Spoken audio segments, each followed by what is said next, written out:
Pak Arianto ingin komentar, kejahatan simbolik. Pak Arianto silakan, ingin komentar. Komentar poin yang, komentar semuanya boleh, Pak Arianto. Baik, terima kasih. Yang kita bahas sekarang ini adalah mengenai suatu kejadian yang merupakan tanda tanya. Polisi tugasnya di sini adalah melakukan penyidikan, artinya membuat terangnya perkara untuk menemukan tersangka nanti. Nah, dalam membuat terangnya perkara itu, polisi berkewajiban untuk menjawab 7 pertanyaan paling tidak, 7K. Apakah yang terjadi? Siapakah? Di mana? Bila mana? Mengapa? Dan bagaimana? Paling sedikit itu. Nah, sekarang kita ini susahnya apa? Kita mengira-ira itu alat buktinya tidak jelas, tidak lengkap apa yang ada. Untuk pertanyaan tadi itu apa? Ini ada banyak kemungkinan, apakah orang ini meninggal karena bunuh diri, karena kecelakaan diri, atau karena kecelakaan oleh orang lain sehingga dia meninggal, atau karena terbunuh, atau karena dibunuh direncanakan, atau dibunuh berencana bersama-sama. Ada 6 kemungkinan yang harus kita jawab itu. Nah, kemudian di mana? Nomor 2 pelaku, siapa dulu? Kita akan bertanya ini siapa korbannya udah jelas. Tapi siapa pelakunya kita masih blank. Siapa saksi-saksinya sudah ada. Masih banyak lagi yang kita kejar untuk siapanya doang itu. Yang paling sulit adalah bagaimana itu terjadi gitu. Bagaimana itu tadi untuk membuktikan bagaimana ini, maka kita harus fokus kepada bagaimana orang ini meninggal. Kan gitu kan?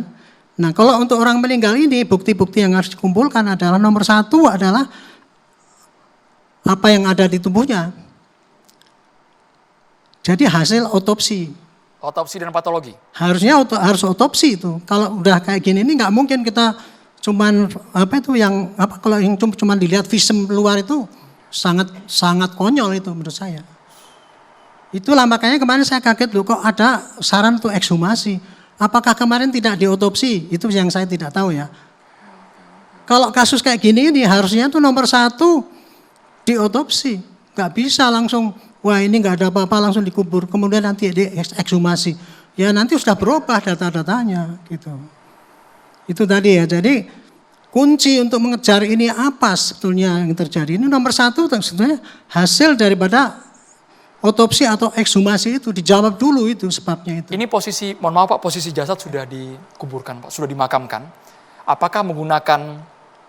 Kalau kemarin itu sebelum dikubur itu saya kan nggak tahu tuh apakah sudah diotopsi atau cuma visum luar.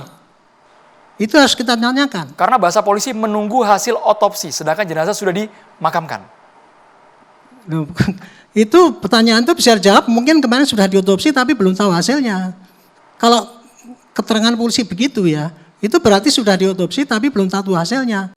Gitu. Tapi kan kemarin ada usulan ekshumasi, berarti kemarin sudah diotopsi tapi kemudian penelitian polisi kurang dalam, masih ada pakar yang mengatakan wah ini harus dicari ininya, harus ekshumasi itu yang peluang itu ada. Tapi yang saya dengar dari Pak Ito tadi bahwa ini hanya visum luar.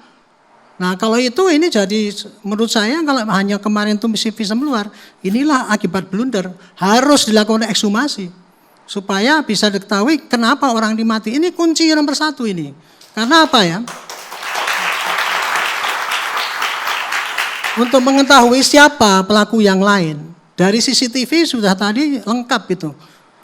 Mulai dari kejadian H-1 tidak ada orang luar, hanya itu aja. Tapi bisalah kita berandai-andai mungkin karena blank spot tadi Pak Ito tadi. Makanya saya tanya tadi waktu saya ditanya juga. Ini CCTV ini ada nggak waktu jeda atau dipotong sehingga dihapus? Kalau selama 2 hari tidak ada, maka kita harus percaya Pak sama CCTV itu. Bahwa tidak ada orang lain yang masuk kan. Nah mestinya asumsi itu kita kesampingkan dulu. Tapi kita punya gambaran sepertinya yang beredar saat ini ada detik yang terpotong. Detik Pak, bukan menit tapi. Ada sekitar kalau tidak salah 20 detik. Kalau memungkinkan ada detik yang loncat bahasanya. Kalau detik atau menit? Kalau cuma detik, Pak, sorry Pak. Kan berarti detik. Ini Pak posisinya Pak. 2, 3, 3, 1. Posisi desimal paling terakhir Pak yang lompat. Ya kalau cuma detik itu kan memang tidak memungkinkan orang masuk kemudian dihapus kan. Ya Pak. Saya nggak ngerti ya lah. Makanya itu kita kan sekarang ini kan meraba-raba dari bukti-bukti yang tidak lengkap gitu loh jadinya. Jadi kembali ya Pak, ini untuk menentukan siapa itu tadi karena ini dari rekaman itu kan nggak ada ini ya, itu perkiraan itu bisa disingkirkan dulu lah. Kita pakai kemungkinan yang lebih ada daripada alat bukti yang ada.